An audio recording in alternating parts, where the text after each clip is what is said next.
There was certain like red symbols next to certain things, and the reason behind that can't do that because I don't have stats for either one of those yet.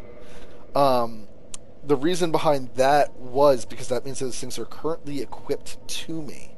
So if it's equipped, you can't put it in your bottomless box. Like that thing, for instance, that means it's equipped. So I have to go and unequip it um, before I can insert it in my bottomless box. If you're ever curious why you can't insert something, that would probably be the reason why. There's nothing that's forced to.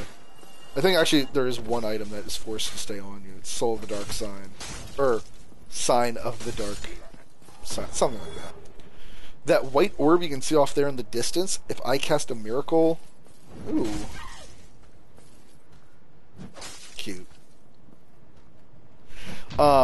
If I cast a miracle in a certain radius of that white sign there, I will actually get a small bonus to me casting my miracle in range of that. So there you can see my miracle, my lower left-hand screen, is actually has that circle on it, meaning that it gets increased effects. So I am going to heal. It doesn't really do anything. But then in somebody else's world, there's going to be one of those circles right here where I cast my miracle. And so there's an incentive to cast miracles at certain locations. I had to switch back down to the Bandit Dagger because I need a weapon to kill a few things. That way I can level up once or twice. But yeah, the grinding circuit would be, to kill those guys that I just killed, killing this maestro down here. This vendor, I always choose to let live. I was saying earlier that he does wield the Uchikatana, so if you want that weapon, which is a very good weapon to start off with, the stats are kind of high for starting off with it, but if you want it, it's a great weapon. You can kill him and he'll drop that. I believe the Residence Key, and I want to say like the Orange Soap Sign or something like that. He just drop you a few things where you don't have to pay for them. I like leaving him alive because he does sell arrows, and even though there's a few vendors somewhat close, they're not all incredibly close. Not close enough to be, dependable. Although there is another vendor, I guess, who's slightly better than him for that. But I love his voice, so I'm letting him live. So here we're going to use up these Lost Souls. Not normally what I would do with them, and I do find this to be a waste of time. But to keep this LP kind of moving forward so I can stop grinding. Here I'm going to upgrade that up to 14. That way I can use Astora's Straight Sword. And then I'll be upgrading 2 Strength. That way I can use the club that I have equipped and cannot use. Without further ado, let us get going.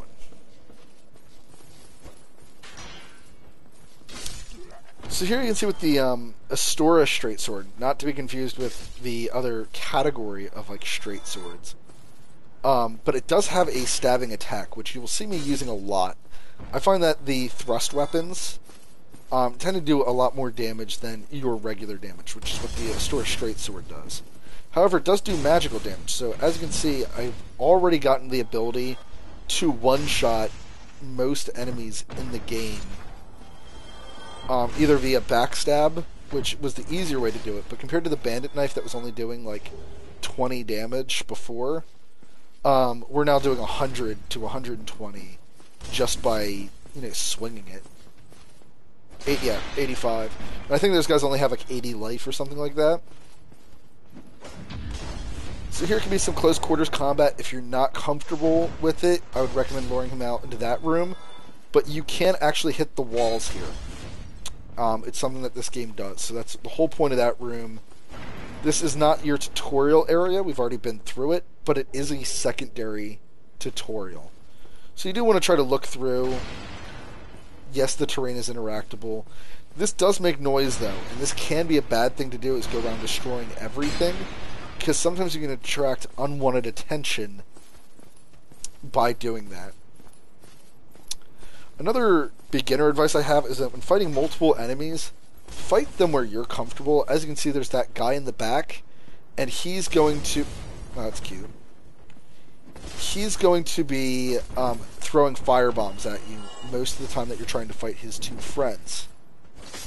So if you're not playing with the Astora Straight Sword, this can be actually a small, challenging little thing to deal with all three of those guys. And that's also a good tip for multiplayer. If you have two friends with you and you want to play ranged, or if you like playing ranged, you might want to start summoning people to play with you. Now, although this chainmail is actually not very good, oh gosh, fire defense, and there you can see I'm getting heavier, so my roll is getting slower.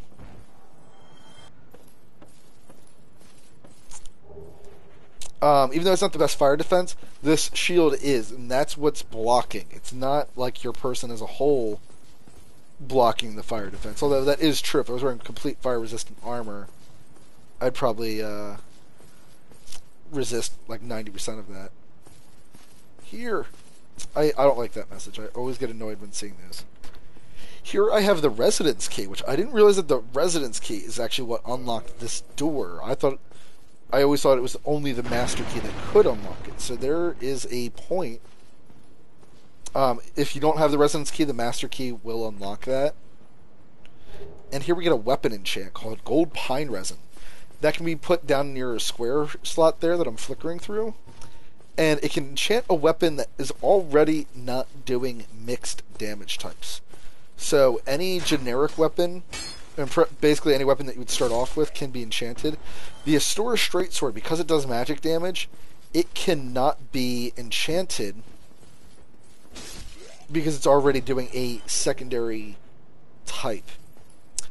There we get the Hollow Soldier leggings. Now, the Soldier leggings are kind of one of your better leggings, and even though the stats for them look terrible, and the way it's going to look on you is going to look terrible, I put everything else away. Even though it's going to look terrible on you, it does come with poise. So if you're having a hard time, or if you don't want to spend souls on items like I have, and if you would rather... Love that. You can do a plunging attack by walking off a ledge and pressing R1, or if you want to be silly like I am, go up to any ledge and press forward in R2. This is a normal... Whoops. It's a normal jumping attack as it is. However, for most characters and most weapons, it also looks like a plunging attack. And if you do it over a ledge, it becomes a plunging attack as well. Down here is an enemy, but there is something I want to get from him, so I don't want to take him on with only one humanity. He can also be very challenging for a lot of first-time players. So if you're a first-time player, I would encourage you not to engage him directly.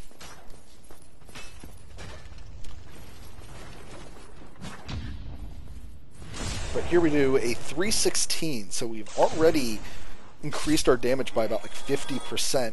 And there, if you saw that some of those souls looked a little black, I actually gained humanity from killing him.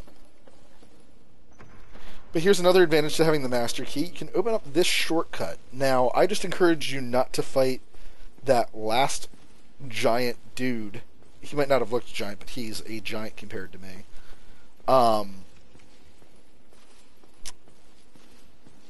This guy's a lot more dangerous. I would highly encourage you to be like level 30 before fighting him, like level 30 minimum, because then you have a good feeling of the game and what's going on in it. However, because I'm a little bit more experienced, I am going to come down here